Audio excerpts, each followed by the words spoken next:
Herzliches Willkommen am Sonntagmorgen in dieser wunderbaren IFA-Galerie. Wir sind sehr, sehr dankbar den Kollegen, dass wir diesen Raum nutzen können und Ihnen allen, dass Sie direkt von den Frühstückstischen hierher gekommen sind. Very warm welcome and good morning to everybody. We are very grateful to our colleagues of the International Institute for International Arts Relations who have this hospital place both in Berlin and Stuttgart. So it's a space where both artistic creation but also important conversation around arts and culture are possible. And this is a great opportunity to share with all of you some of the discussions we had in a slightly larger group. Welcome to all colleagues who joined us this morning on tough issues of our times. Is the shorthand, I would say. Where are we in terms of diversity policies? Where is people's mindset and anxieties? And what can we do combining our horizons and action spaces to make meaningful contributions?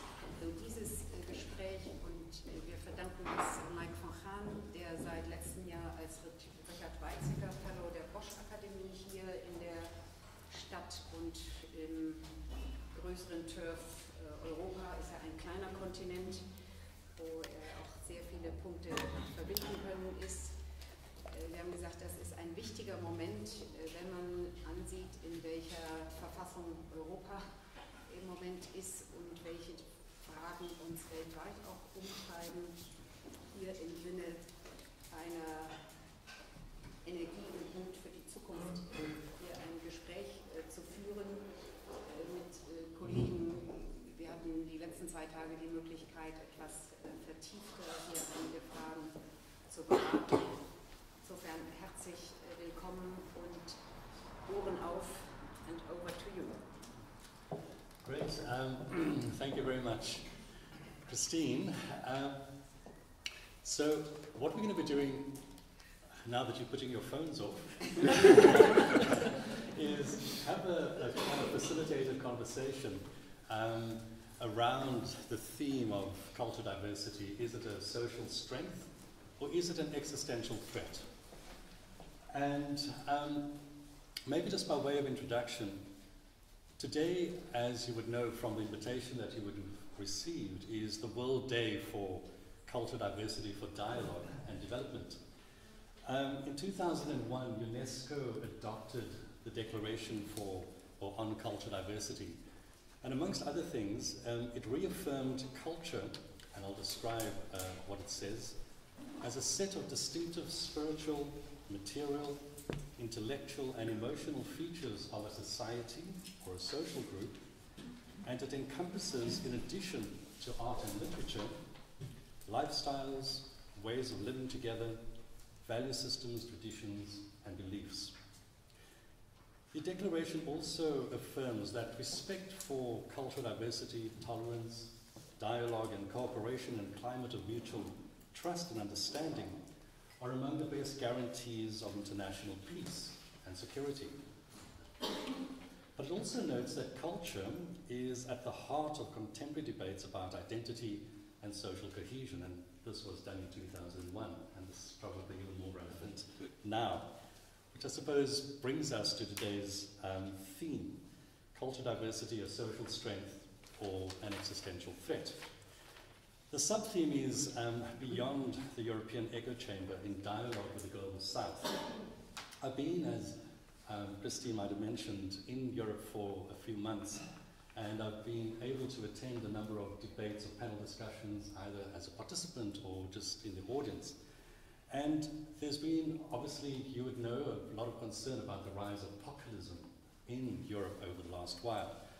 But mostly the panel discussions seem to be Europeans talking to each other about populism and the concerns about populism. And so I thought that, well, first of all, we hosted a seminar over the last couple of days, as Christine pointed out, hosted by the Robert Bosch Foundation in association with the German National Commission for UNESCO, on the 2005 convention and its relevance to the world today. And we kind of thought that since we have people from around the world, why don't we have a discussion with them about these particular themes and see, are there different perspectives that they could bring to this dialogue? And so what I'll do is I'll ask a couple of maybe provocative questions to get us kind of going early on a Sunday spring morning. And I'm delighted to have spent 3 months in Berlin, and now we've been rewarded with some sun. I need to go back to Cape Town's waters soon. So once we kind of have that, maybe 2 or 3 questions to each of them, we'll then invite you as the public to engage with them as well about either those questions or other kinds of things that you might like to ask them. So the panelists that we have are Abdallah Al-Kafri, who's the Executive Director of Etijahat, Independent Culture. He's a Syrian playwright and cultural activist. He's based in Lebanon, so he's not one of the 1.1 million Syrian refugees in your country. Then there's Ayeta Wangusa. She's the Executive Director of Culture and Development for East Africa, and also the Regional Coordinator of the International Federation of Arts Councils and Culture Agencies, IFACA, which is the international kind of network of national arts councils and ministries responsible for arts and culture. And so she coordinates the African chapter of that, and she's based in Dar es Salaam, in Tanzania. And then there's Ayoko, just because that's the that's the pattern I've got here. So I don't mind pulling in the rear. You've got the longest CV, so I had to put another page. Don't embarrass me, Mike. At least not a Franco-Togolese journalist and a consultant. She is currently a consultant to the Africa Desk of Beaux-Arts, the Center for Fine Arts in Brussels. But she's also kind of worked quite extensively with the Africa, Caribbean, Pacific Secretariat as well in the whole area of culture. She has indicated that, you know, she'll certainly try to accede to my request for her to speak in English, which she has done perfectly over the last 2 days, but because of the nature of the topic, she might want to break out into French. Passion. And then Aisha, who has been co-opted as our translator, will maybe assist in that regard. And then there's Keith Nurse, who's a senior fellow at Sir Arthur Lewis Institute for Social and Economic Studies. I almost want to call him Sir Keith Nurse. I always get confused. And at the World Trade Organization, he's also the World Trade Organization chair at the University of West Indies. So maybe I can start with you, Keith. The Declaration states, and I'll quote again, "The defense of cultural diversity is an ethical imperative, inseparable from respect for human dignity. It implies a commitment to human rights and to fundamental freedoms." Over the last couple of days, yesterday we were talking about Article 1 of the Universal Declaration of Human Rights that states, "All human beings are born free and equal in dignity and rights." And Article 28 states that everyone is entitled to a social and international order in which the rights and freedoms set forth in the Declaration can be fully realized. But as we were discussing again over the last couple of days, our world is not like that which is articulated in Article 28. A child born in Bangladesh or in Burkina Faso is not as free as a child born in Sweden or the USA. And that's because of the architecture of our world and who has more value within our world today as well. So I suppose the question is, given the nature of our world at the moment and the architecture and both the history and where we are now, is it really possible, if cultural diversity is based on the equal valuing of people, the equal dignity of people, is that really possible? Or is it pie in the sky? And I'm the first to answer this question. That's a really tough one, Mike. Because ultimately what we're asking is really that existential question that I saw in the title of this presentation for today. But it's also very much a development question. Mm-hmm. How do we ensure that the resources of planet Earth and of humanity are distributed well enough that we can secure livelihoods for most of the world's population, and as a result, generate this level of diversity that we so cherish. And I mean, often when I engage in these kinds of debates, the way I try to explain the importance of cultural diversity is to talk to some extent about the importance of genetic diversity, because they're not different issues. Ultimately, we are one of the species on this planet. It's just that we are at the top of the food chain. So we do have a certain responsibility to ensuring genetic diversity. But genetic diversity, as we know, generates strength. The more diverse you have of a population in any species, the stronger it is. And similarly, the same applies with cultural diversity. So this is probably my 4th trip to Berlin. This time around, I can see higher levels of diversity. It probably means that Berlin and Germany is getting stronger. Of course, there is this current challenge, of which populism is one of the key transformations. But that has to do with economic cycles. And what we know is that when the global economy goes into a downturn, these issues of xenophobia, concern about the other, and so on, come out of the woodwork. It's not that they disappear, it's that during times of prosperity, we live in a more relaxed scenario, more of a liberal order. So what we are seeing is a shift towards more of an illiberal order.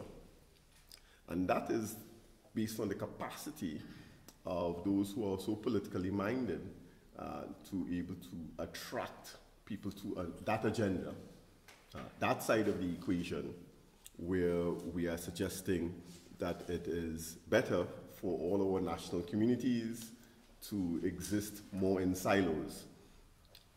That doesn't generate strength. That actually, in fact, exhibits weakness, a lack of cultural confidence. And so it's very interesting to see the recent French elections. And it was almost a debate between hope and the promise of hope, as opposed to one of a more narrow, defined future. And so this morning I was actually trying to get prepared for this. And I was reminded of recently by watching a documentary on the 1968 revolt in Paris, and what that ushered into Europe and to the rest of the world. And that was premised on breaking through many of the stereotypes, many of the illiberal frameworks that we'd inherited throughout the 19th century and earlier, imperialism, colonialism, etc. So I think we need to still attach ourselves to that promise of breaking through all of those geocultures that separated us. And I think that we need to work harder. And so that's what it means. It means that today we have to work harder. We can't take for granted the benefits that were generated from that 1968 revolt, not just in Paris, but throughout Europe and the rest of the world. I'm going to push you a little bit on this. Given this international architecture that we've been speaking about and the nature of the world with regard to the media and who knows about the other, in a sense, we, or people in the global south, know much more about Europe and America than what Americans and Europeans might know about Africa, Asia, the Arab world, Latin America and the like, because of CNN, Sky News, BBC. There are very few television stations that project the values and ideas and perspectives of the world from the so-called global south into the global north. So if cultural diversity is kind of premised on knowledge of other, again, how possible is that given the cultural hegemony of the global north. But you know, that's breaking down. It's both breaking down and it's been solidified. So the new technologies run in both directions. So it both creates opportunities to learn about any culture and society, but it also closes it down. So it's really interesting how the new technologies, whether you're talking about algorithms or all the various search engines, what they are able to do actually is create these frameworks where communities are only speaking to each other, rather than across the various divides. And so that's pretty scary. And these technologies are becoming very pervasive. So Facebook, 2 billion subscribers, it's just one example.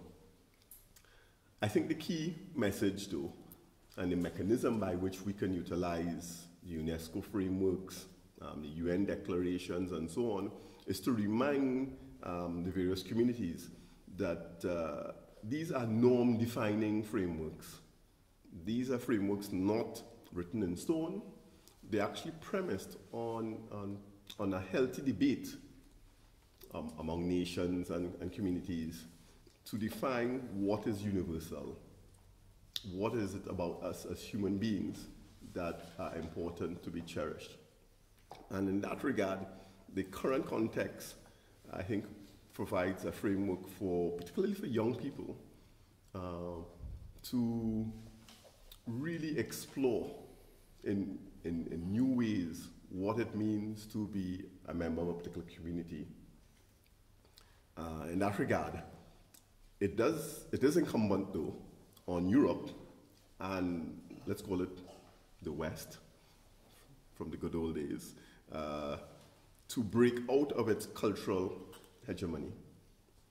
In fact, if you look at the data for trade or in global finance, the Euro-American hegemony has been broken.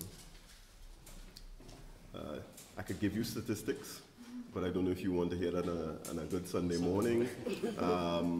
But if you look at global reserves, most of the global reserves are now outside of the Euro-American global economy. It's more widely distributed. If you look at international trade, in terms of world manufacturing value added, in the last 20, 30 years, a significant share of that has shifted away from Europe and America. I mean, China is responsible for a large chunk of that change. But if you look at what is going to be the various sides of the global middle class,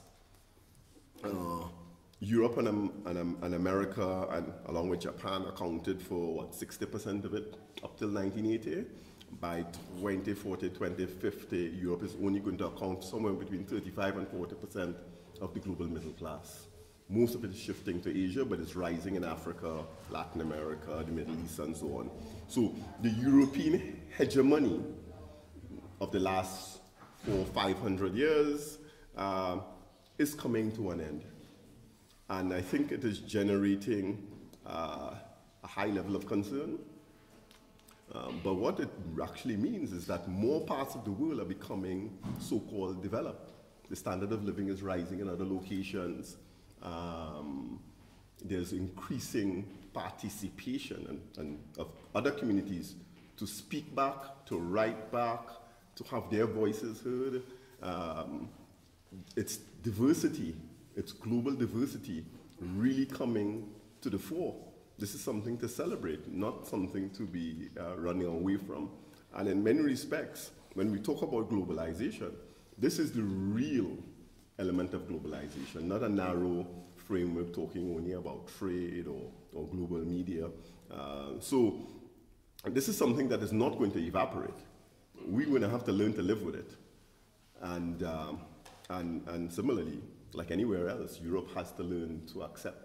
And you know, it was funny, I was explaining to my students recently that many of the pressures, economic pressures that Europe is now facing, increased unemployment,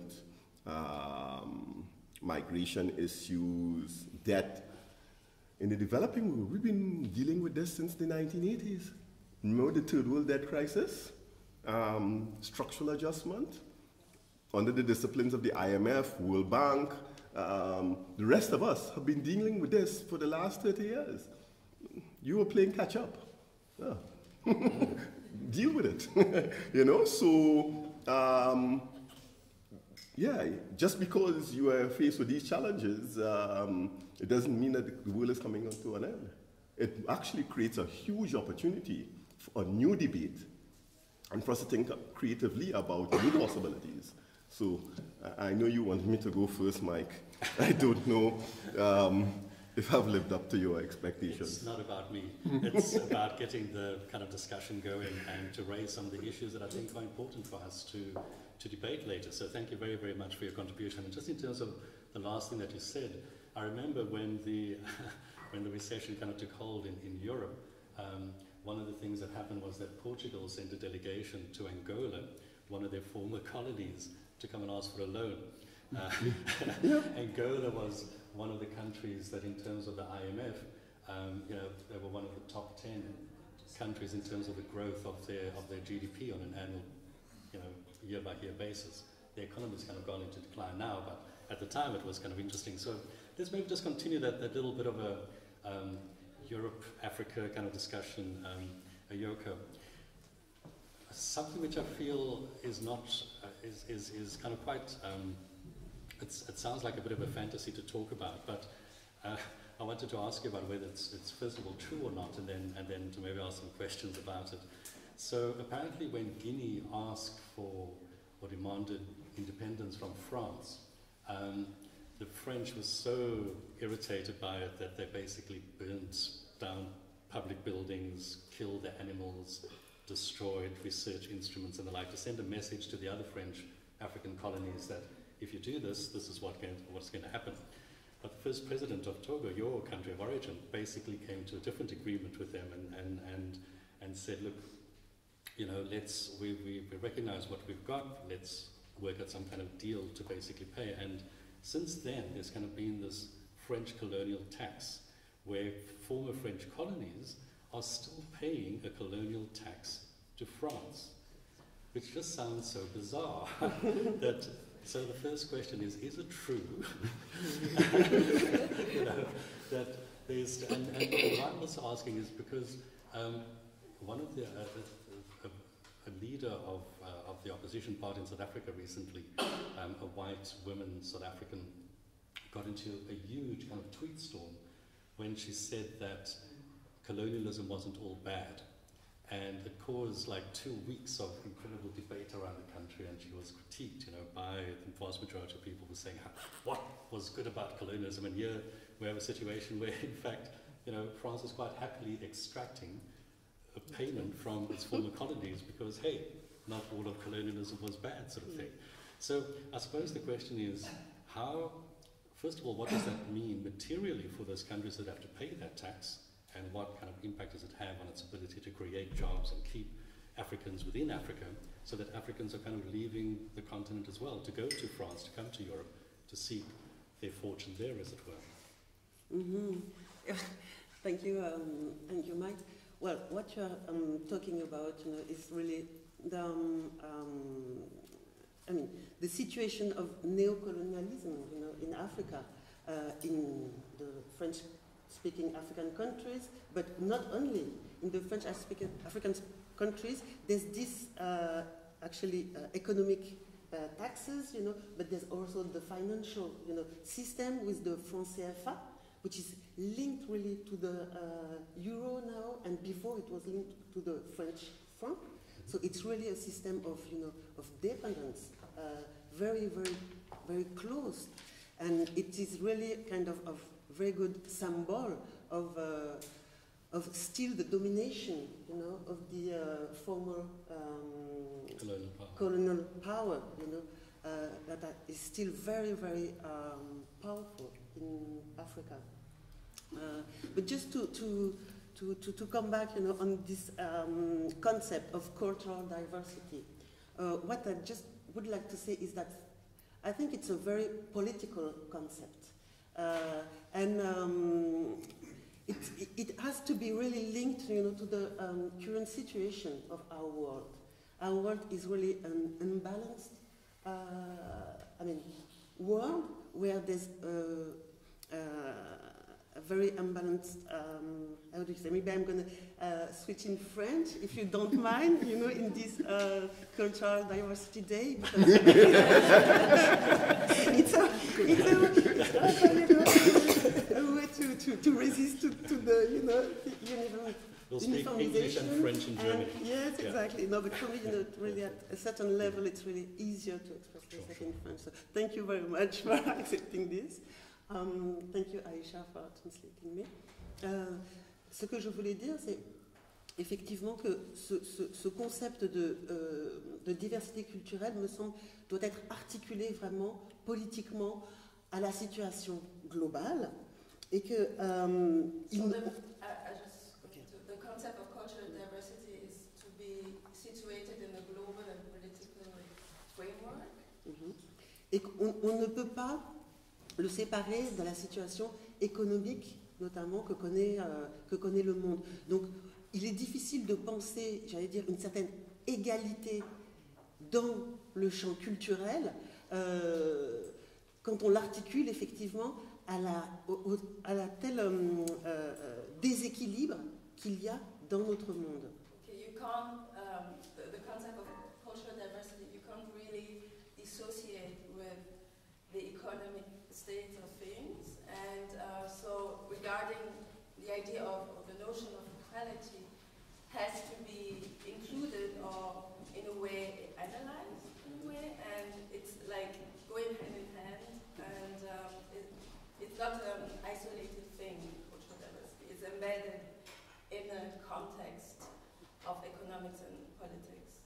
Et juste pour répondre à la question précise de Mike, concernant effectivement le lien de dépendance économique, par exemple des anciennes colonies françaises en Afrique, ce qui est intéressant, c'est de voir que finalement, tout ce système de dépendance, les Africains sont de plus en plus conscients, je veux dire, effectivement, du jeu et de tout, je veux dire, effectivement, le jeu de dupes économique qui est toujours en cours, de ce néocolonialisme. Et ça, c'est intéressant parce que c'est vraiment, effectivement, je pense, dans les 20 dernières années, maintenant, de manière très large, et notamment chez les jeunes, il y a cette conscience-là, je veux dire, de ce déséquilibre, de ce rapport de force, de cette domination qui existe toujours entre, notamment ce qu'on appelait le Nord et le Sud.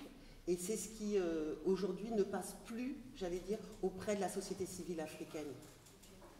Going back to what said about this dependency, colonial and neo-colonial dependency, for example, this idea, the example with the tax, colonial tax, which is still present, it's very interesting to see that even though it's like that, there is a huge awareness and consciousness coming from the African countries, coming from African citizens, especially coming from a young population.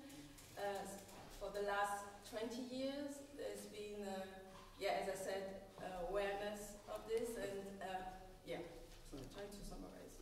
Thank you, Aisha.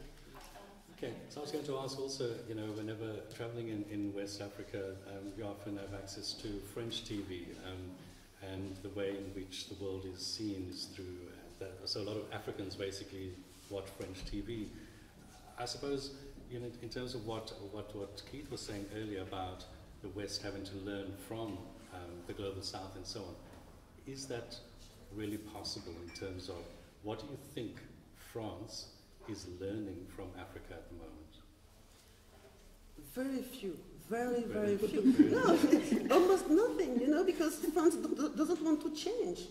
And France will have to change, definitely, because it is the future, it is the history, it is really the movement. But they don't want to, because if they want to really learn something from Africa, they would have to change, definitely. It would change, you know, the whole system.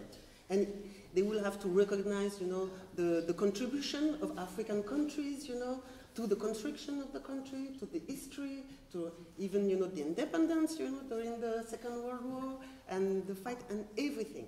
And it's so difficult, you know, because it's also a matter of equality, to recognize, to accept, to lose that power, you know, to be in a more horizontal relationship, in a more, you know, win-win relationship. And France is not ready to do this. And it's going to be really, really hard in the next few decades, I think, in the next decade and in the next year, because there are more and more African leaders who now are not ready to play the game anymore. So it's really, and what is really, really I think very so significant is to see really how political decision makers, you know, are really, you know, it's like, and that, for me, it's really linked also to, you know, the growth of popularism, of,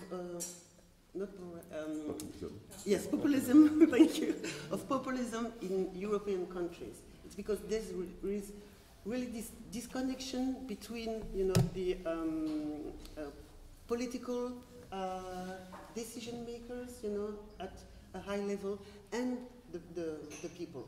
They don't hear at all. So, and it's the same problem. It's really for the French, the French people, and also the African communities diaspora. You know, they're trying to say something to the political, but they are not heard. They're not. Listening, yeah. Yeah, listen. Okay, Yetta, maybe just to come to you, how many countries can you travel to without a visa? Wow. From Tanzania. I can't say, but of course if you're going to West Africa, some countries you need a visa. I think if you're from a Commonwealth country, you don't need a visa. But if you're going to South Africa, you need a visa because I'm Ugandan. I'm actually Ugandan, married to a Kenyan, living in Tanzania, so I'm really East African. But even when I go to Kenya, I mean, I have to study another line that says East Africans, and then my husband is like, but I'm a Kenyan. So yeah, there are those barriers. There are still barriers, although the African Union has come up with a policy to talk about an African visa. But ironically, that visa should be used by diplomats for the next 2 years. So for us ordinary citizens, there are still barriers. Yeah. But you're only talking about Africa now.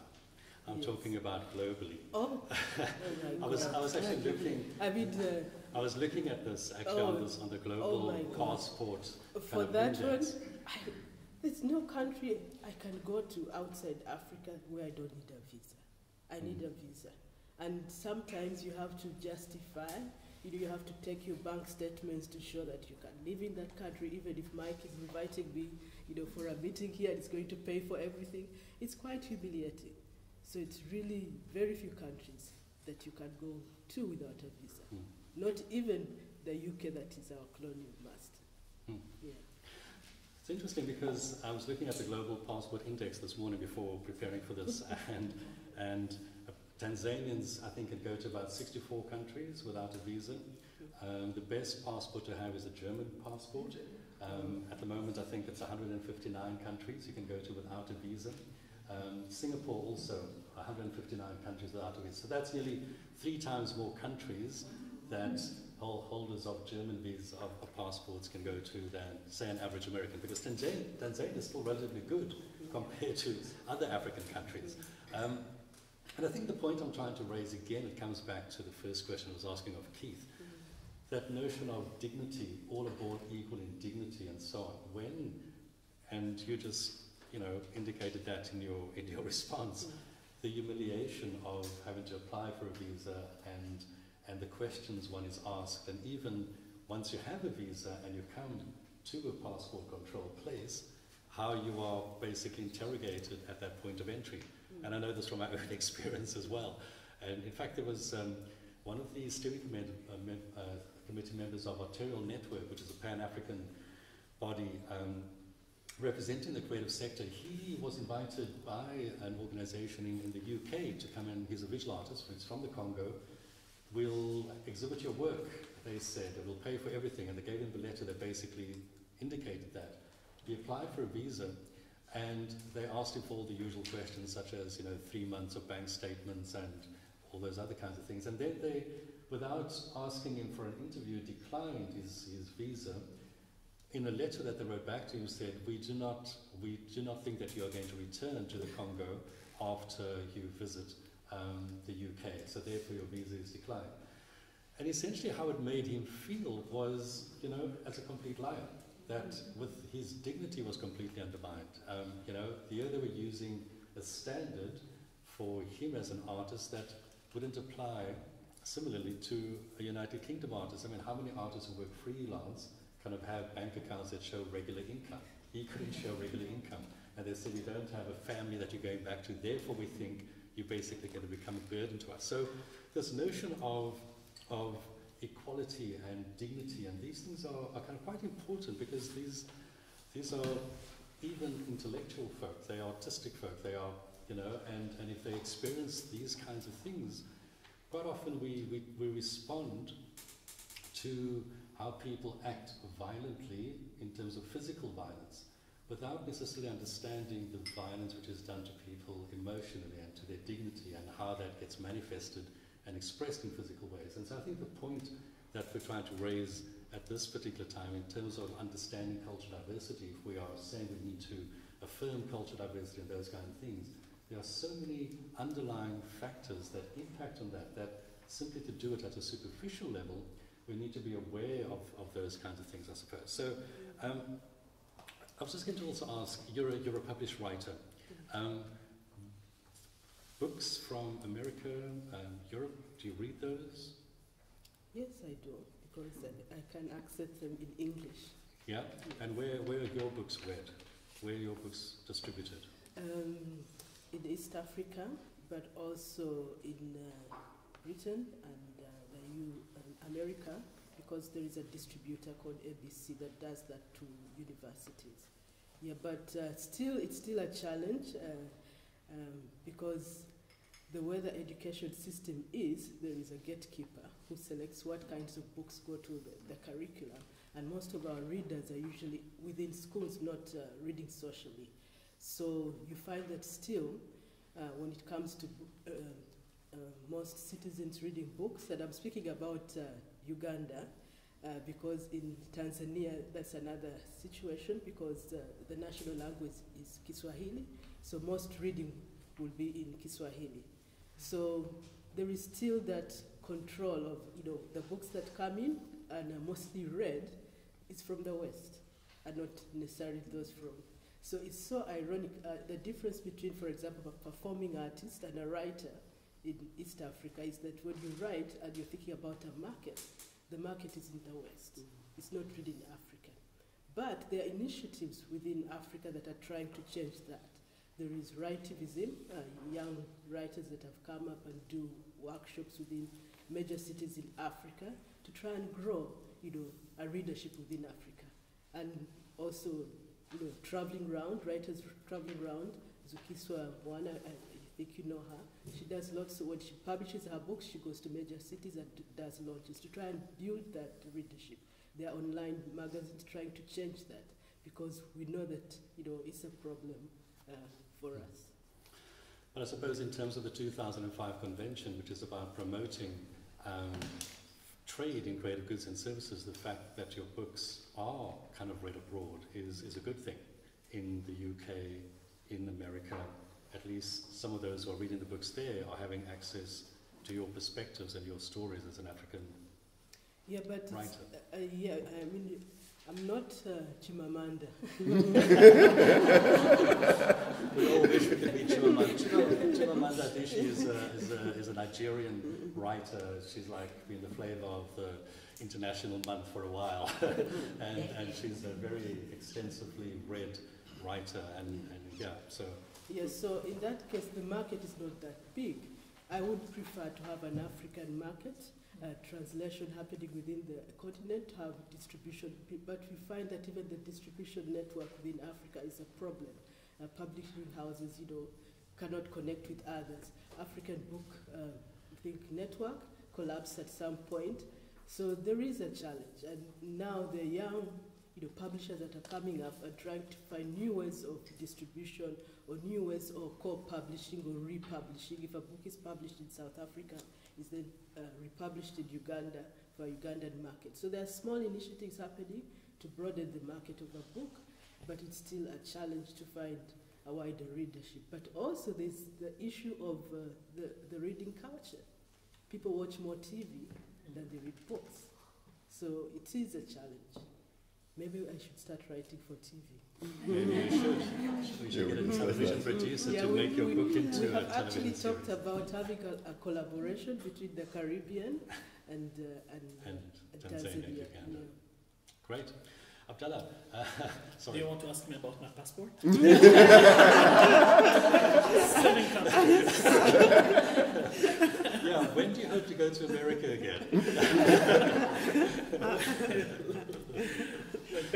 I think based on the agreement that happened yesterday between the Saudi Arabia and America, within $305 billion to buy arms and weapons for the region, I'm not sure about this era at all. So yeah. Maybe post-Trump era. Okay, very good. So I was going to ask you about populism, which is what we've been speaking, and obviously the presence of Syrians in Europe has, in a way, been a contributing factor, in the sense that people who have been experiencing this influx of folk who look different to them, who believe differently to them, who have different value systems, that maybe this is causing them anxiety, a degree of insecurity.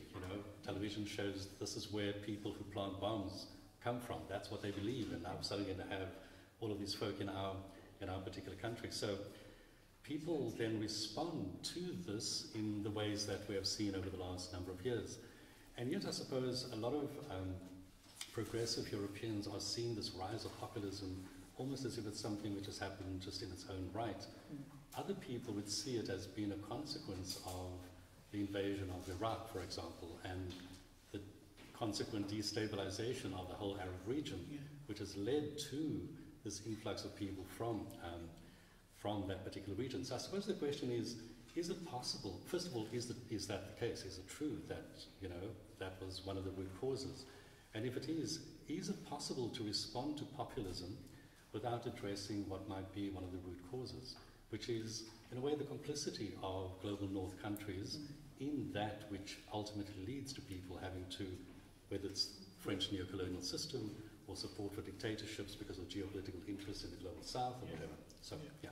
Yeah, I think it's helpful if we just look back at the region during the 60s and 70s, just to understand more about the context. During that, it was like most of the countries are ruled by the dictatorship that make sure that the governments, in a way or other, ruling most of the countries, focusing on everything, killing the spirit of the civil societies, which is, to be frank with you, was okay if we are looking about how Europe was responding to that in a way or other, criticizing that, but in a way or other there was this kind of stability within the relation.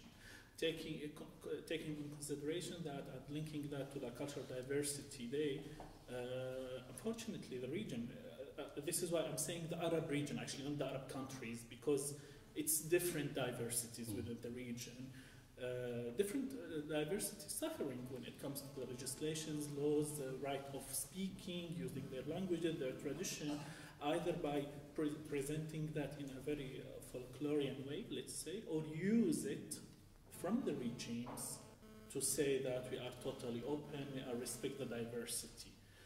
What makes that interesting to think more about it, that when in 2011 what so-called the Arab Spring happened, suddenly most of the governments in a way or other from Europe made a statement against the dictatorship, and it was a different era of respecting the new movements of the Jews of the nations there, and quickly after that suddenly becomes like the question of the refugees or the new, and suddenly we find ourselves are trying to define ourselves against a stereotyping or a narrative presenting the refugees as if they are coming from providing problems, troubles, or at least as if they decide to travel because they would like to have different situation, as if there is nothing happened in the Arab region, or there is no major problems for them to live or to travel. So based on that, the challenge today is about how to bring a different narrative, or how to create a counter narrative against the xenophobia, against putting or stereotyping nations in a frame of the situation at the current time, saying that within the context here, how people are stealing the jobs, they are using the resources of our countries. So yeah, it's very important to look back about what's happening during the 60s and 70s to understand more these consequences in a way or other.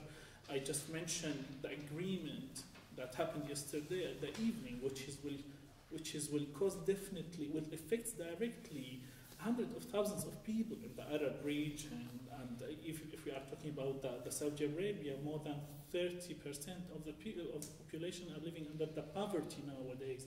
Not to mention the situation in Egypt, or of course in Syria, where we are talking about the lost generation that the UN refers to. Millions of Syrians are living out of schools. So if we keep considering this is a Syrian problem, or this is an Egyptian problem, or a Saudi Arabia problem, it's not gonna be helpful to anyone. This is really intensity or a metaphor of a changing in methods and moral happening in the whole world, taking on consideration that nobody has the luxury to leave his country if he has a good condition to live in. So I think definitely it affects in a way or other what happened before. So we seem to be in this like really weird cycle that's been going on for a while, that as the economy grows, so inequality kind of grows as well, and in order to keep particular places stable, more and more military weapons are flooded into those countries to keep them stable in a way so that continued economic growth that benefits other countries can kind of happen in a way. And it's this, so I suppose it's in this context of inequality, who can travel, who can sell their labor, who can, you know, go and, well, all the things that we've been speaking about. It's a real challenge then to this beautiful notion of cultural diversity, and to facilitate and have dialogue, which is what today is about, and to talk about development.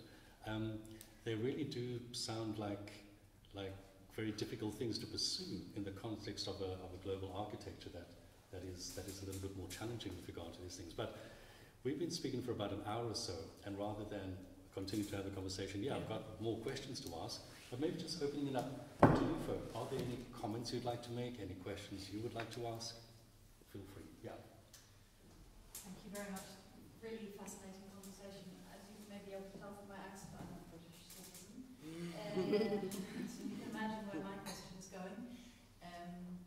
I'm interested in, within the UK, obviously we're talking a lot about the impact of leaving the European Union. I am very much against leaving the European Union, greatly for the reason of diversity as well. But I'm thinking about it now from the perspective of the South. Are there opportunities there that you see opening up because the UK may not be trading so much with Europe, and that there are more opportunities than are there benefits? Do you see in your own countries that there will be a greater relationship or a different relationship forged? I know that Theresa May, for example, has been talking about Empire 2, or somebody has, it's a terrifying idea. But what is the perspective, would you say, when using? It's not true. Yes.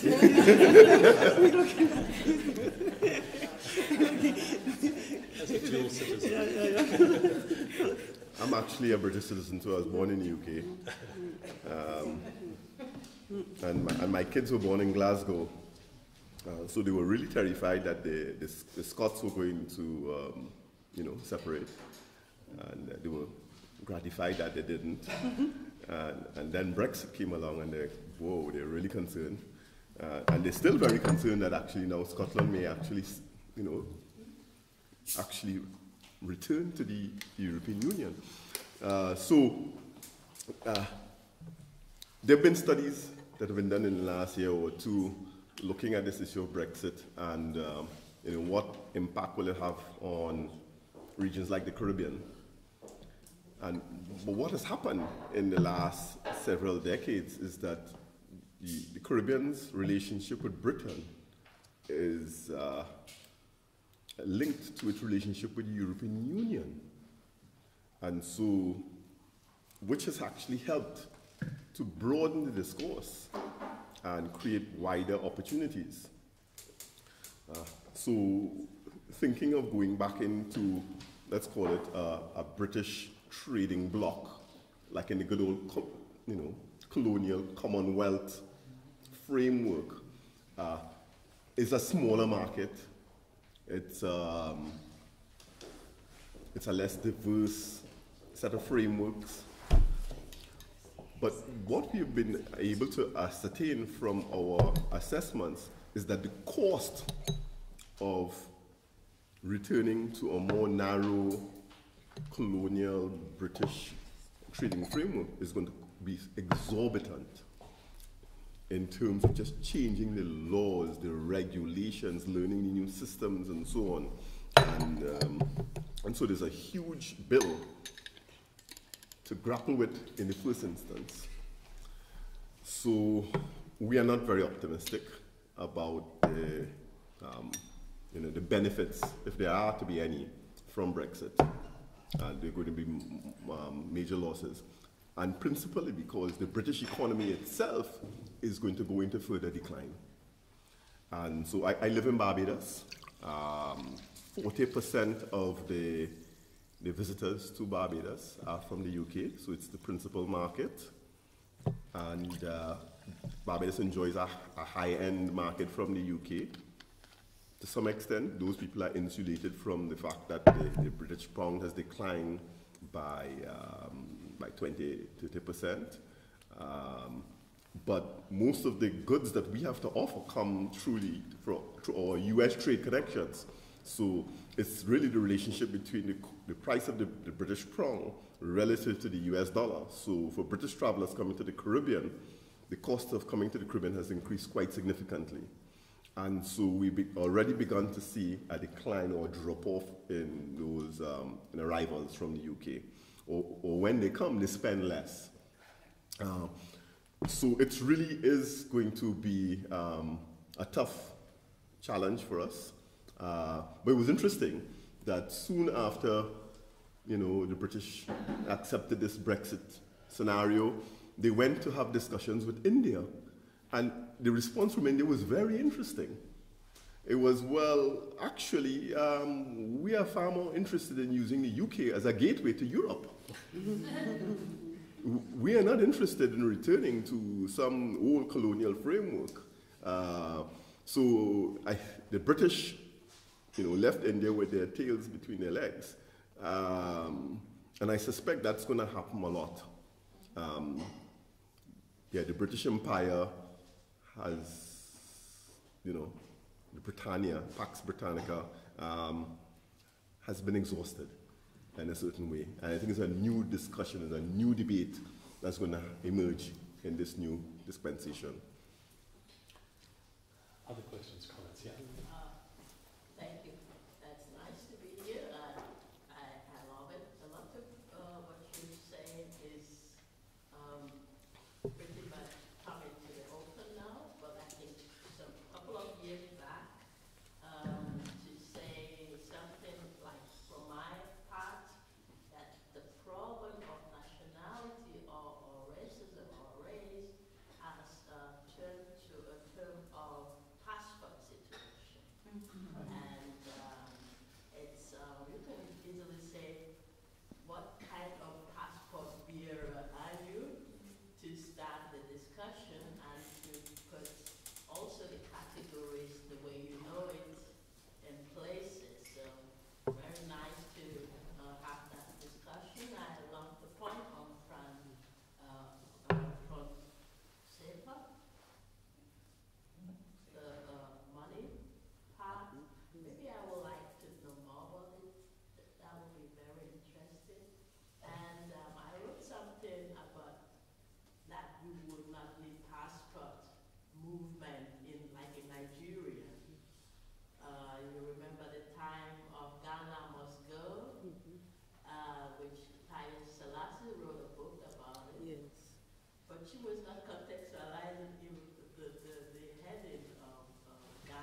Okay, yeah, well, there are a couple of points that you've raised, and then I just want to maybe pick up on one. The other one about the French colonial tax, maybe I can refer you to some links afterwards, some interesting readings there. But the point that you make about aid versus the Marshall Plan versus remittances, this is one of the interesting things about the whole notion of investing in Africa, foreign aid to Africa. In fact, one of the top 5 contributors to Africa's GDP are remittances from Africans working abroad. So it actually would make more sense, if you are really interested in the development of Africa and poverty alleviation, to have more Africans in Europe, to have more Africans in the United States. Also because of the currency situation, that actually the currency discrepancies between our local currencies and European and American currencies are such that you can work for 3 months in Europe and basically pay for a whole year of living in South Africa. I mean, Drogba, when he was earning 1 week's salary for Drogba as a soccer player, could support 2,000 workers in his country in terms of their average, income for a year. So there are these different kinds of ways in which the world is structured that would be interesting to kind of talk about. And this idea of the German Marshall Plan, obviously it also comes out of this thing of, there are many Africans who are leaving the continent of Africa to come to Europe.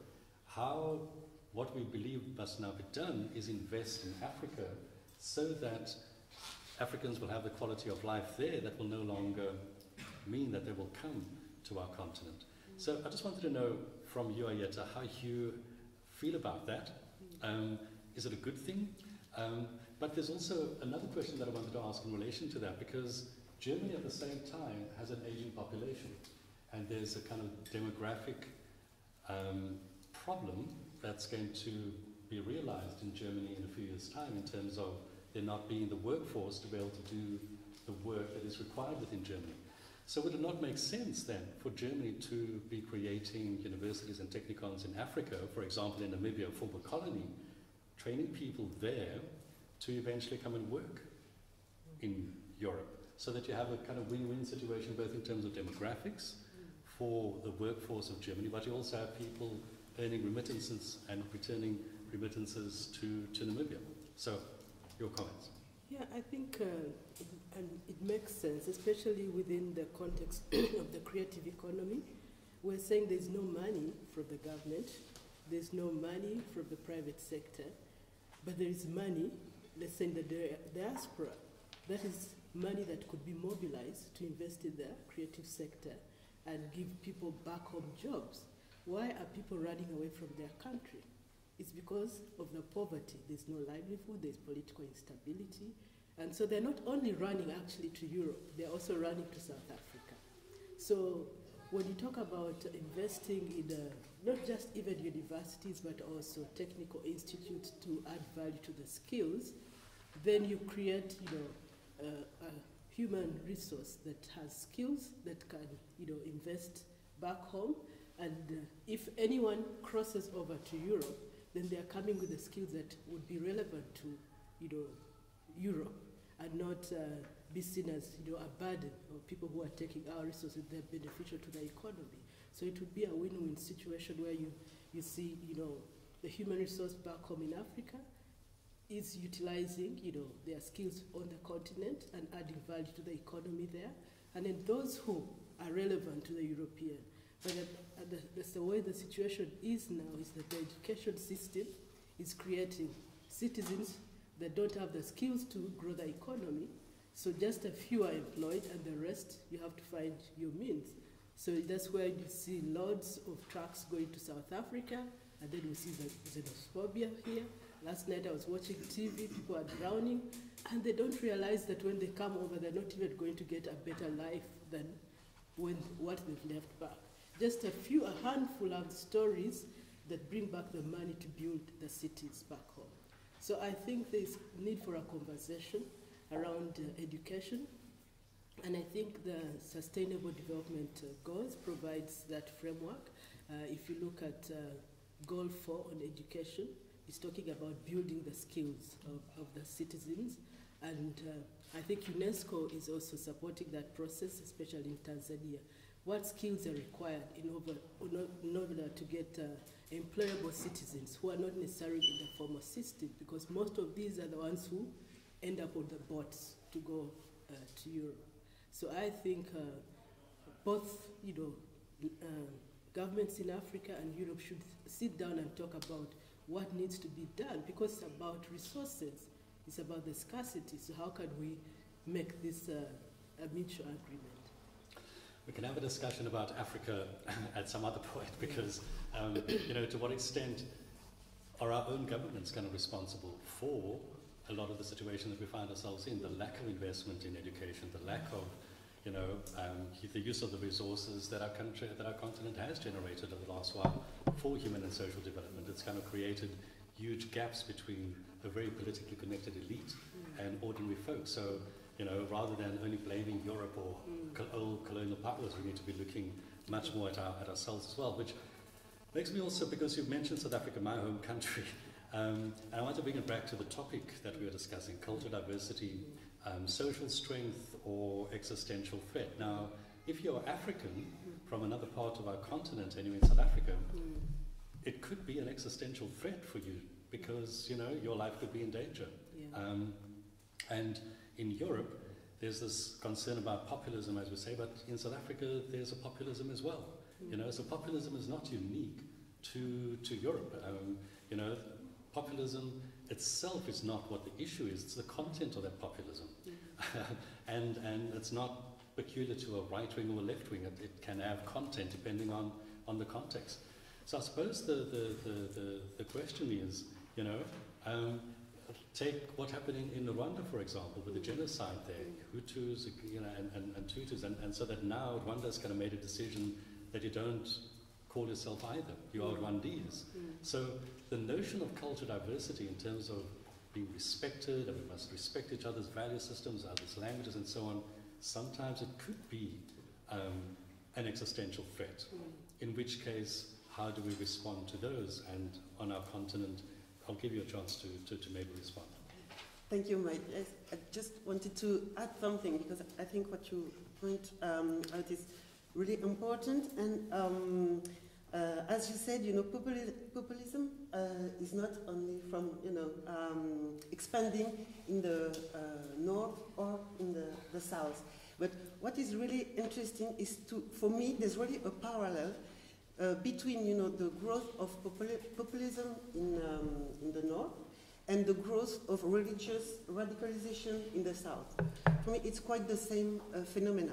It's really a consequence of the fear, as you say, the existential threat, when the fundamentals are not really now set, there's so many changes, and so, people need to really, they don't need, but, it's like a consequence, and they choose, something that they think it's more safe. It's really, for me, linked, and that's why, I'm really also very worried about this huge phenomenon of religious radicalization that is really growing all over Africa. It's because the political systems are not, the same in Africa and in Europe, that, the populism is not really as important as here. But for me, it's exactly the same phenomena. It's really a disconnection with people really on the ground level, and they just seem that there's no hope, for a better future. There's no hope anymore for something better. So they just choose, political radicalism in Europe and religious radicalism in the south, and the consequences will be really terrible, because when they choose this thing, then you can come, and just talk to them about cultural diversity, but they really don't care. They really don't care. Cultural diversity is just a political, concept. It can be heard, by people who are quite well and, they've got a job and everything. But, it's just let's say, bullshit, you know, for a lot of people, for let's say, almost 80% of the planet. You know, they go, what are you talking to me about? You know, it's just, so yes, I think it's very preoccupant. So cultural diversity is really, you know, a bourgeois middle class concept. Yes, it is. In a way, you know, it's interesting while you were talking now, because in a way it reminds me of again, my own country, South Africa, where this notion of the rainbow nation, you know, post-1994, we had this apartheid past, people divided along racial lines, and one of the cultural premises of apartheid, now we know it was an economic system in which cheap black labor basically created wealth for a white minority, but one of the cultural premises of apartheid was that because people were different, they spoke different languages, they had different beliefs and so on, it was better that they be kept apart, because if they were in the same place, there would be conflict. So it's the old kind of colonial divide and rule notion as well. So, but that was the cultural premise for it. So of course, after 1994, Nelson Mandela is the president, we have the Truth and Reconciliation Commission, and there's Archbishop Tutu talking about, we are the rainbow nation. It's now black and white are all together sort of thing. 20 years later, that whole discourse has been completely thrown out by the majority of people and by many middle-class people as well. Why? Because the rainbow nation as a concept is really about the middle class.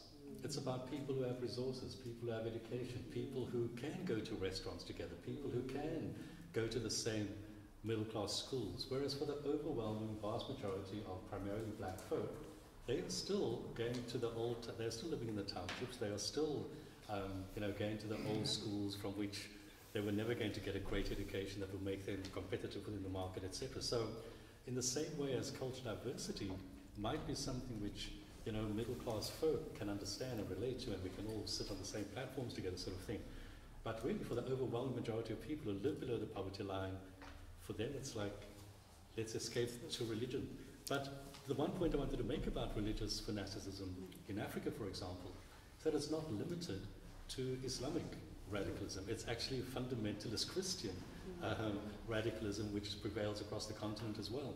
In fact, even in South Africa recently they've banned a few American kind of preachers because they were, you know, coming with a message very much about the LGBTI community, and we have a constitution that basically affirms the rights of the LGBTI community, and there were these fundamentalist Christian preachers coming in to preach a different kind of message. There was a... Thank you to everyone. This is super interesting because I'm currently a migrant, and I'm going to have to sort of say my nationality before I start making a point. So I'm German in England and have found myself in the position to have to apply for a permanent residency card, and it's exactly what you say, and obviously in a very mild form, because I'm belonging to a certain class and race, and that makes it easier for me to stay, because ultimately these things are super, it's 80 pages a document, you know, I'm doing a PhD, it took me a week to work through that, and my mum would be able to complete this. So obviously these things are huge, and this is again a mild form, I know only from my friends, but this is the first time where you have first-hand experience, and this is what you said, you know, you now have to deal with it, and actually sometimes it even makes me angry that Europeans are so surprised, because I think the whole world was an eye-opener for me, because all my friends have been applying for visas all the time, just because I'm on German passport, I can go wherever I want, but this is an exception, rather than it's not, you know, you need to really get used to that. And what I'm shocked by, I got this just on the premises because I got a German health insurance, so these selections of who is now able to stay in the UK are clearly made on so obviously it's not about, it's just an economic or class premise, and I'm just quite worried, because again, cultural diversity is it's just based on who can pay to stay in, and just cool. Thank you for your comment. Fernando, and then Aisha, and then Ben. Yeah. Okay, just want to add that I think it's very interesting the connection you make between populism and fundamentalism, the rise of fear. I think it's very proper what you're saying. And if we can give an example from Brazil, I mean, again, as my example of South Africa, we also have a rise of fundamentalism, neo-Pentecostal religions. I mean, and they're now holding very much the power in politics. So it's a big issue for us now. And somehow I think there is a connection between all this and the building of stereotypes that Mike touched in the beginning by the hegemony of discourses that media helps building all the time. So I think it's a connection that is hard to make, but we should have to try to deal with that.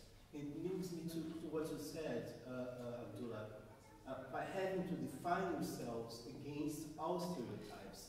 So this is a fight that is difficult to take, though very important. I mean, it's just a comment perhaps you can add to this by giving examples of how you see, if you see this fight coming on from the perspective of the voices of the Syrians or of the Africans. And I think it's an issue that is very important to touch. Just hang on, Abdullah. We'll take his other comments and then the panel can respond. Aisha, and then Ben. I just wanted to go back to this idea of the elite and middle class, and I think it's important to also be aware of a sort of intersectional framing regarding class, race, gender, and I think language is really important. And my question is how to redefine actually cultural diversity and to contextualize and not make it a universal thing maybe, and really like be aware of the diversities.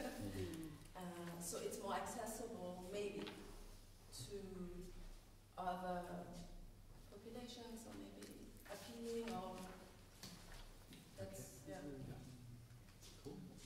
One thing I wanted to throw in the top two was in the discussions about the relationship between populism and cultural diversity, and the assumption often in the discussions in Europe is that populism is contrary to cultural diversity.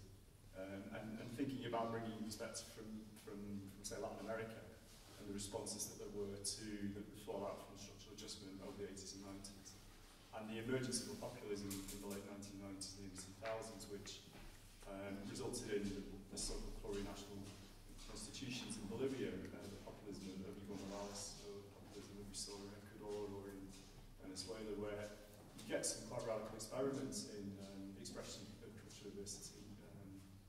I think there's some limitations to that, how far exactly that went. But I think that's worth keeping in mind too in the discussions about the relationship between cultural diversity and populism. I just wanted to add that Latin American perspective in too.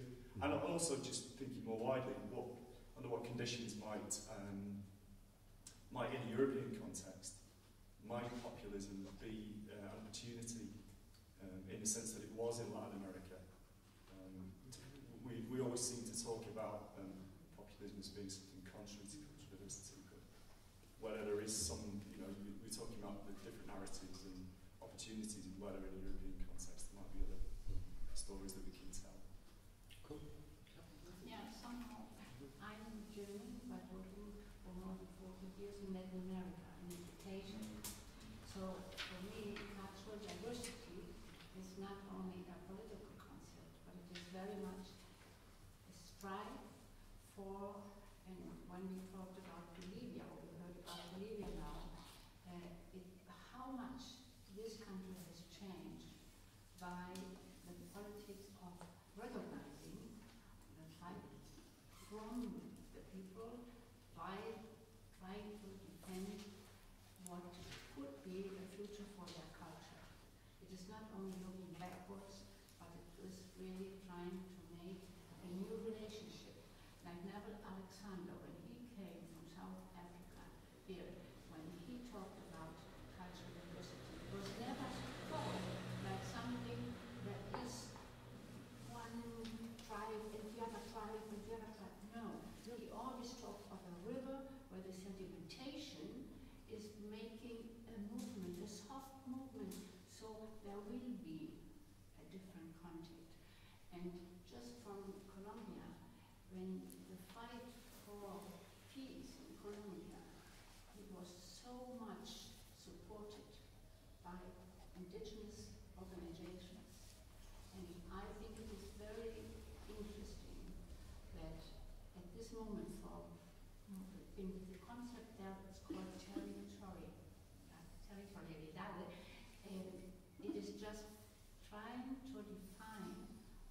in the region where we live, what is our history, what is our way of trying to make from our conditions a better future. And I think we really have to try to see how last week in Kuala Lumpur, it's a part in the Pacific, part of Colombia, the military and the police, when the population fought in a civil strike for more than a week, they just are now killing people because they will not allow that the Afro-Colombians fight for what is their cultural concept.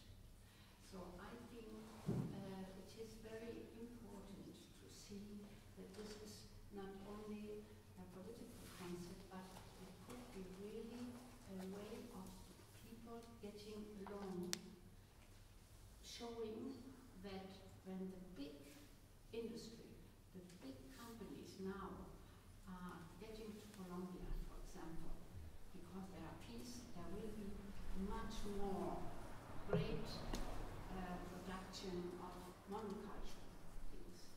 You see how it is important, the cultural striving of these people to have peace by their cultures, trying to see this in this way, and not only in a religion, in a religious way, etc. So I think this is difficult to see. Thank you very much for that. Final comment, and then we're going to have the panel respond, and then we'll throw it out again. Briefly, about the notion of cultural diversity. Maybe it's about etymology. In the past, it was clear. Communism against capitalism. Now, we are speaking about racism, extremism, some kinds of soft racism, it's populism. What is in the formulation? The inverse of this, you don't have. Maybe it's about a branding or a debate of notions. Maybe it's about, we don't have words like respectism. What is against racism? It's not democracy or populism, because we have populism in some democracies. So maybe it's cultural diversity is to speak on something horizontal. No culture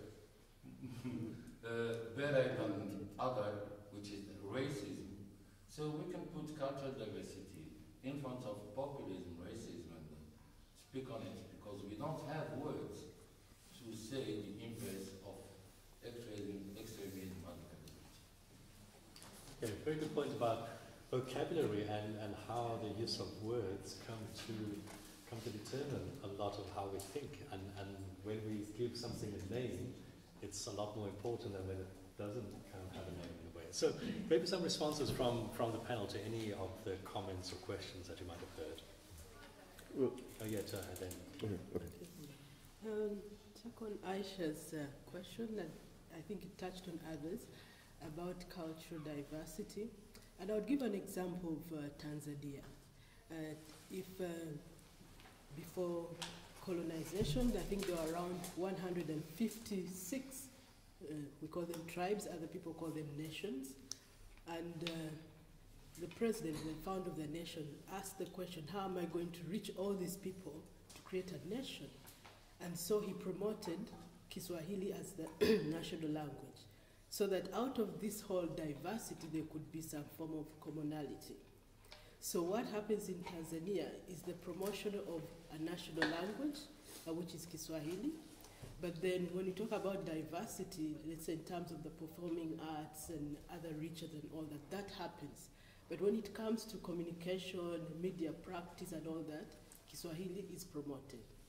And you go to Kenya, it's also a national language now, it's in the constitution, but also English is an official language.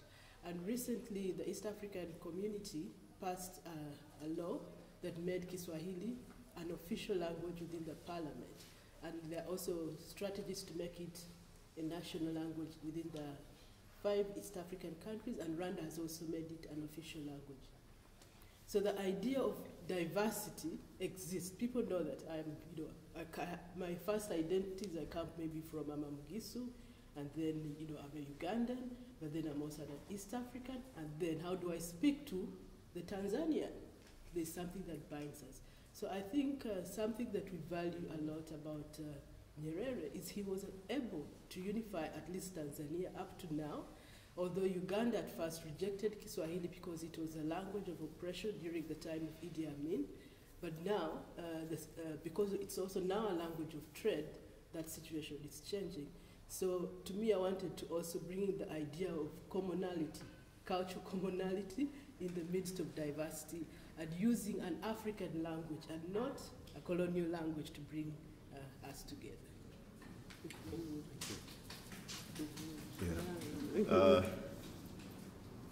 I'm from Trinidad and Tobago, a former British colony, but also a former French colony, a former Spanish colony.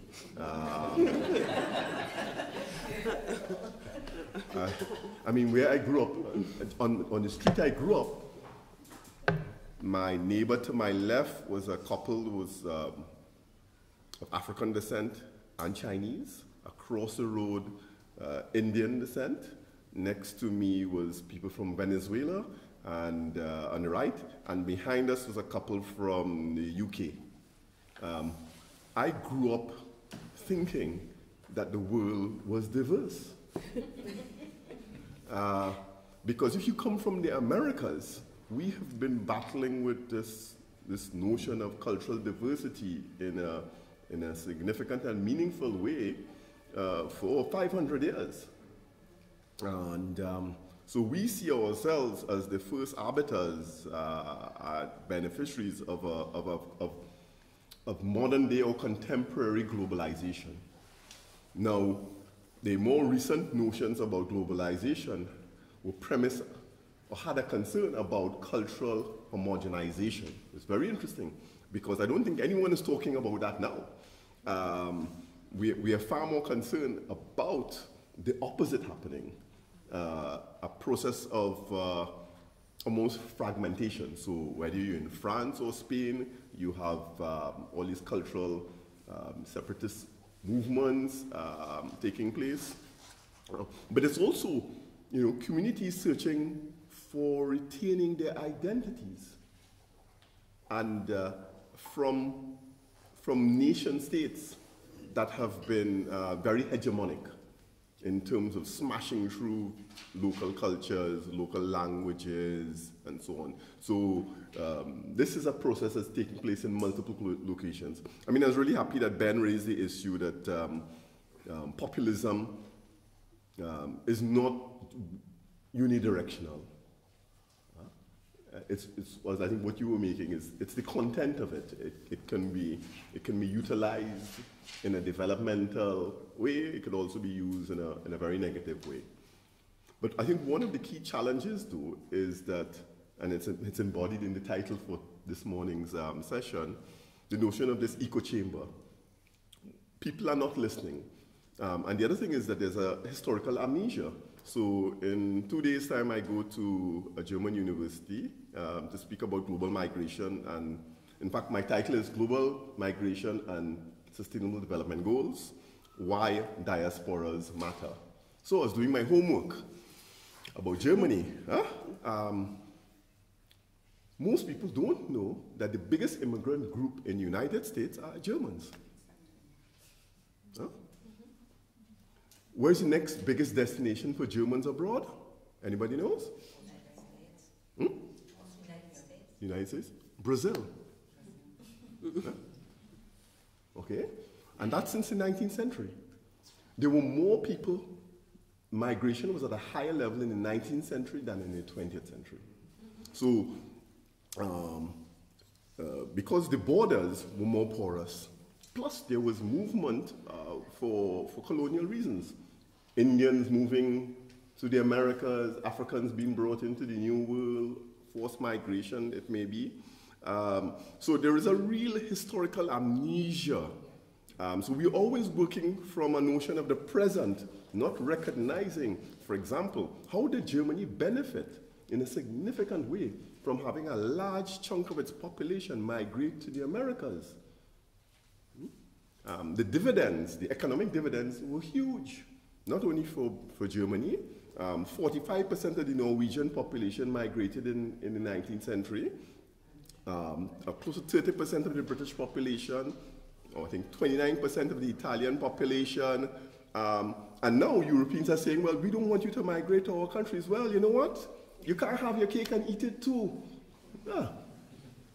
So we need to have a discussion that is historically framed, recognizing that global diversity is not just something that propped up recently as an issue. We've been grappling with this for centuries. But what's interesting about the new contemporary scenario, which was in part raised by one of the people from the floor, is, for example, diasporas. If we use diasporas as a unit of analysis rather than nation states, we start to see all kinds of new possibilities. So it's estimated there are 3 times as many British people living abroad than living in Britain. So the British diaspora is huge. And when you start thinking about the world in those terms, these little nation-state issues start to unravel a bit. And I think we need to have a new conversation about what we mean by diversity, rather than boxing it into these old notions of encrusted nation-states. So I wanted to just add that to the mix. Well, thank you. That's kind of quite useful. However, precisely because of our history, global history, and in terms of the colonial projects and the like, even in our country, although there are many people from Britain and Germany who've migrated into South Africa, xenophobic violence doesn't take place against people of German descent or people of British descent. They take place against people of African descent. So that the power relations in terms of how the world is structured and the media and the value that is given to different people who look, depending on what they look like, plays themselves out in those kinds of ways, and in Europe, but also in broadly in the global south as well. I wanted to ask, did you want to say something quickly? No, go ahead. I wanted to maybe just ask this question. So we've spoken about cultural diversity, but there's also, over the last number of years, and Keith, you raised the issue about fragmentation and the like. There was something when David Cameron was in power in Britain, when they were talking with the rise of terror in Europe and in Britain and the like, that the notion of multiculturalism is out. They no longer believe in it. So this notion that we have cultural diversity, that we respect different cultures and they coexist, that is actually a threat to our future existence, because it allows people to live in ways and in communities that we are not sure about, and they breed radicalism there, and eventually they plant bombs, and we are threatened by that. So what needs to happen is that we must all be British, and we must all assume British values, whatever those come to be determined to be. And I think that that's now coming to be something which is much broader in the world. The search for common universal values. What are the common universal values that we need to be ascribing towards? When, after 2001, 9/11, America had not been a member of UNESCO for some time. And then they rejoined UNESCO, and Laura Bush went to UNESCO. I think her speech was, we've come to rejoin UNESCO because this is going to be a vehicle for us to spread the values to counter terror. Many people in the world, in other parts of the world, see America as being the spreader of terror. So you kind of have this, you know, who occupies positions of power, whose values come to be determined to be the values that prevent or undermine or spread terror. So it's a very interesting kind of dynamic. And so I wanted to ask the panel whether you thought that it was possible in our world today to have common values. What, and if so, what are they? What are the universal values that should or could bind us? It's just really interesting question. Just I wanted to mention three little things about the questions that have been asked. Just about how to redefine the cultural diversity concept. I think it's really, really important because I think one of the issues is really about the ownership of this concept. And it's also about the convention of the UNESCO-Kommission. Because the aim is really very positive, great, and a lot of people agree that it has to be supported and expanded. But at a certain time, you see that people have really problem to really honor the aims of, and so maybe it may have it may have some things to be with the definition and how to redefine it maybe in a more intersectorial way. I think it's really just wanted to say that. And the other thing is about what you say. I think there's really something, and Keith also said interesting in the sense that I think there's a big difference, a really kind of structural difference between the conception of identity in the North and in the South. In the North, it's much more seen as something that has to be quite homogeneous. You see? That's why, the problem of to recognize, other communities is so difficult, for European peoples. It's because they see their identity as something quite homogeneous. And just until, I think, a very recent time, people has to really see themselves as one single individual with one identity. I'm German, I'm French, I'm, the national identities were pregnant. Yes, no, not that's a good word. Potentially. No, we're dominant, and it was really difficult to be pregnant, sorry. We're really dominant, and it was difficult, to articulate several identities. And in the opposite way, I think in the South, and especially in Africa, the multi-dimensional identities are much more accepted, and it is in the DNA, of people, They define themselves as, maybe, for my example, Gain, it's really a kind of a tribal, identity, and then Togolese, and then West African. The regional identity is also very important, the religious one also, and that's why I think just in terms of cultural diversity, because as you said, Madam, it's a positive concept. It's not only a political concept, it's a very positive concept, but I think the South has an amazing expertise because of its history and also, the migration, in the global South. They have an incredible expertise. You just have to see, how many languages are spoken, in the different countries. But it's always the same thing, It's very difficult for the North to recognize this expertise and just to say, okay, we're going to learn. In this particular field, we have to learn. It's not us, that we maybe it's not us that are the more, knowledgeable. Exactly, but it's I mean, the weak one. It's the weak one. Mike, I'm not sure if we need to ask ourselves about new values or new principle at the moment. I think we still need the same principle, which is most of all the people believe in respect the freedom of expression, the quality, the respect the others. But I think the approach must be totally different.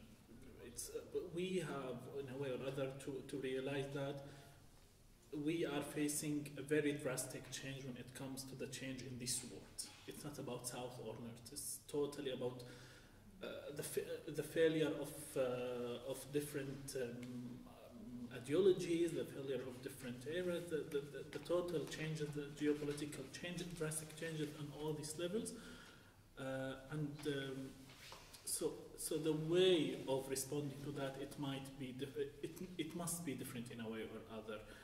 One of them, it might be to invest more in the value of the individualisms more than massing or generalizing like the people from the north or from the south, or looking at that approach. I would like to share 2 stories happened with me. One, 15 years ago, I was in Ireland, and we decided with some friends to celebrate St. Patrick's Day by doing hiking.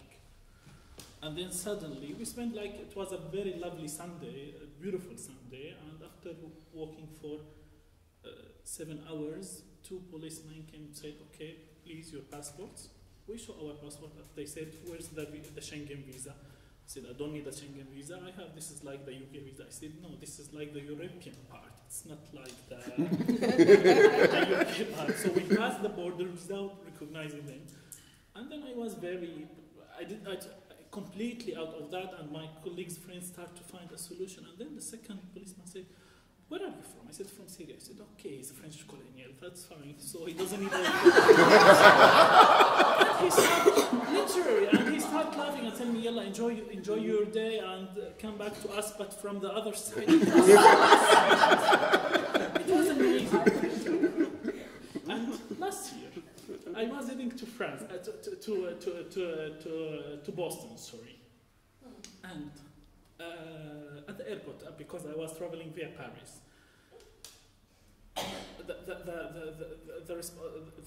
the person then checked my passport, and he checked the visa, and he said, okay, where's the signature of the French embassy in Beirut? I said, I don't need the signature from the French embassy in Beirut. He said, yes, you need. I said, no, I don't need. He said, you need. This is not a valid visa. I said, no, this is maybe the visa number 25 I got. I don't need a visa. He said, how could I be sure about that? I said, well, I have a long record. He told me, okay, show me your other passport. I said, I don't have it with me now. He said, okay, maybe you are just saying that, but might be a fake visa. And then we spent around literally 25 minutes of raising questions about anything, and then searching all my stuff in public, making a very terrible scene. And suddenly, I realized that I started blaming myself about being Syrian, about being living in Lebanon, about having the name Abdullah, although it doesn't mean anything to me. And then when he finished, and there was this pressure of that, like the Boston, the Delta airline postpone the travel because they are waiting for me.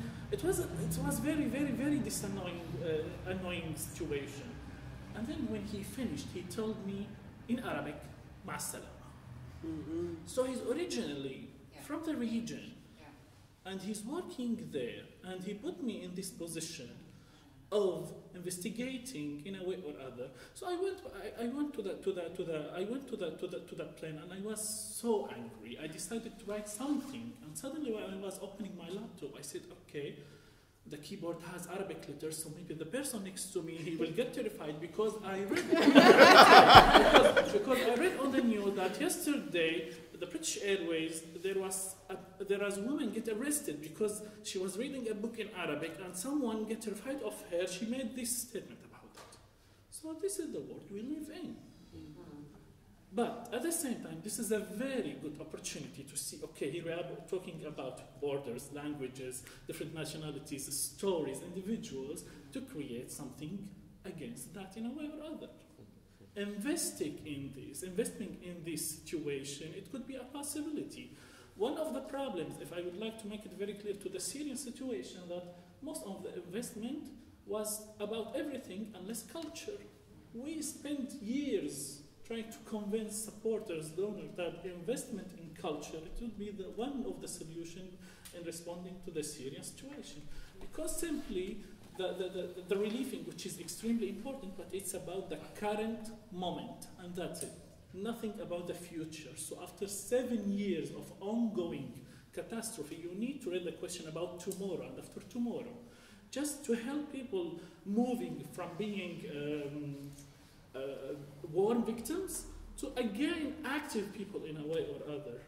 So it could be in a way or other, this is the only situation we have. So yes, culture is the solution. Your story about your search in Boston reminds me of a piece, a play that I had recently with also a Somalian who he flees his country because of the difficulties that he experiences there, comes to South Africa and experiences incredible xenophobic violence there, and he manages to get a visa to go to America. But when he arrives, his surname overlaps with that of a warlord, and so it comes up on the computer. And so he's quite strongly interrogated by these two Port Authority people, one of whom, ironically, is like a descendant of slaves who were forcibly taken from Africa. So you kind of have these ironies in a way where people who didn't ask to go to America were forcibly removed from from Africa to take to America, to work in the plantations, to help generate America's kind of wealth. And now there's a descendant who's at the border preventing Africans from coming into the country because his job is to make sure that his country is safe from those that are determined to be threats. So, and I think the story kind of tells a little bit about how our world, where we are now, this particular situation, this moment that you're talking about, how it has its roots in so many years gone by, and we have a particular moment now where what we do now is going to have an impact, in the next 10 to 15 years in a way. Charles, we'll give you the last word, and I think we're going to end it there because it's nearly 12:30, but also just to give you a chance to maybe interface with our panelists more informally, and then I think it's time that we can drink wine now, right? I mean, obviously was a bit early, so yeah. Just Charles ask his question, and then you can have a chance to respond. Okay. No, just one of the main themes was mutual levels of ignorance we were discussing and you started with, and I just wanted to ask, what do you think one of the most catalytic things could be now to do? And I'm just in my mind, Al Jazeera, whatever we think about all of those things, this watch, it's a different way of looking at the news in Britain, as an example. Do you think an African version, just taking Africa as an example, could there be, should there be, an African version of that, just so we see news in a different way, where you look at all those different channels? In several cases, it's 1 billion people looking at them. That's just my question. I mean, that's just. Well, I think a good start would be to make a television series of Ayeta's book. Maybe just final responses, and in your final responses that you have, if you want to respond to Charles's. Or whether it's something else, I'm one of the hats that I wear. I'm the chairman of a film distribution company, which was started about 7 or 8 years ago. And for us, investment in this company, it's called Caribbean Tales, worldwide distribution, was premised not just on economics. We didn't see it as a business only. We see it as an important contribution to getting our stories out. In fact, that's why the company is called Caribbean Tales. We also see ourselves as from the Caribbean as having a global story to tell. In fact, I was sharing with Ayeta that one of our founders has a movie coming out entitled Hero. It's about how a Caribbean personality played a pivotal role in Ghana's independence movement. In fact, Ghana's first foreign minister was Trinidadian. And then I shared with her that China's first foreign minister was Trinidadian. And quite ironically, I gave a presentation in Shanghai when we had a meeting some time ago, and the only person in the room who knew that China's first foreign minister was Trinidadian was the British diplomat in the room. So you see, there's this really interesting scenario where, what I mentioned earlier, historical amnesia. There is a very narrow diet. I think we need to accept that we've been fed a very narrow diet of information about the world. And we need to, I think, reclaim that, because that shapes the narratives of the current context, of the contemporary. And so that's why we feel it's so important that we tell our stories. Now, how do you do that and ensure that you get an audience? Because we have the technology to make the stories. We have good storytellers, but distribution matters. And how do we even get that information and that to our audiences, both at home and abroad, for example, in our diaspora? So in the last few years, we've been able to team up with a multinational. And it was interesting. The argument we made to them was that they were losing market share from Netflix, WhatsApp, and so on. And we said that you need to use our content to strengthen your commercial position. Yeah? And so in that sense, we were able to use the contemporary globalization and global economic challenges as a basis to say to them, let's turn it around. It's both good for you and it's good for the wider global ecology of information and perspectives. And they bought the argument. So they are now funding our incubator. So we now have to train our filmmakers to produce content that can travel beyond just the Caribbean. So you cannot just assume that that our artists and cultural practitioners have the right tools. And from a developing country perspective, often they don't. And so this is why the UNESCO Convention is so important. So for example, Article 16, which I've had the good fortune to work on preferential treatment, which allows for things like co-productions, it allows for cultural exchanges.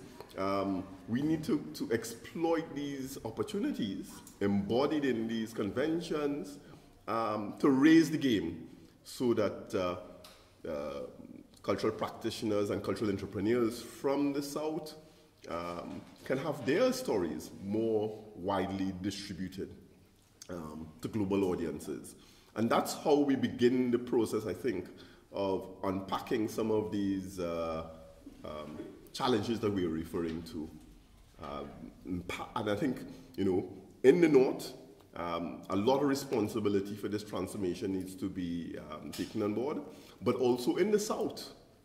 We need to break out of our narrow conceptions of our future, because often it's been premised on imitating the European norms. So we need to build our own cultural confidence to recognize that we can shape our future in a new way, in an alternative way. So it's not a one-sided problematic or set of opportunities. Okay, I think on that note, Sir Keith started and Sir Keith ends.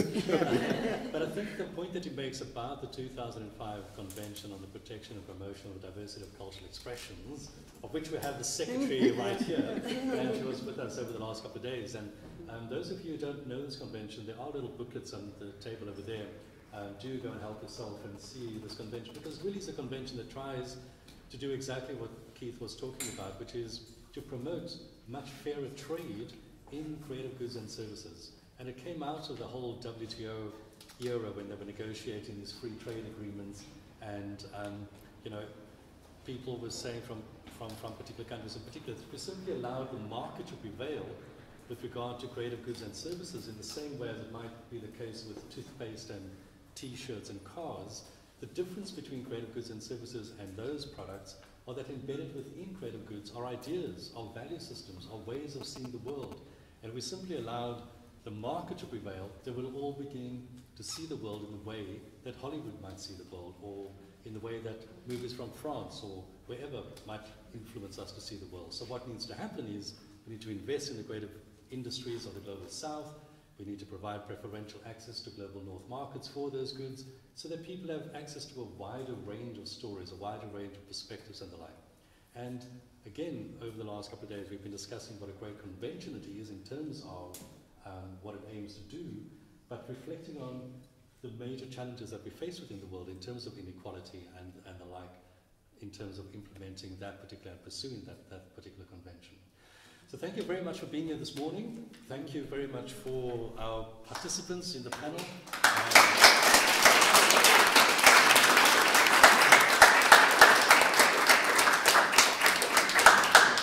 And please join us for...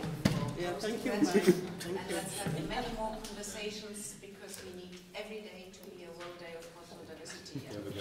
So whoever can keep the ball rolling in this movement beyond, this is what needs to be done. Thank you. Thank you.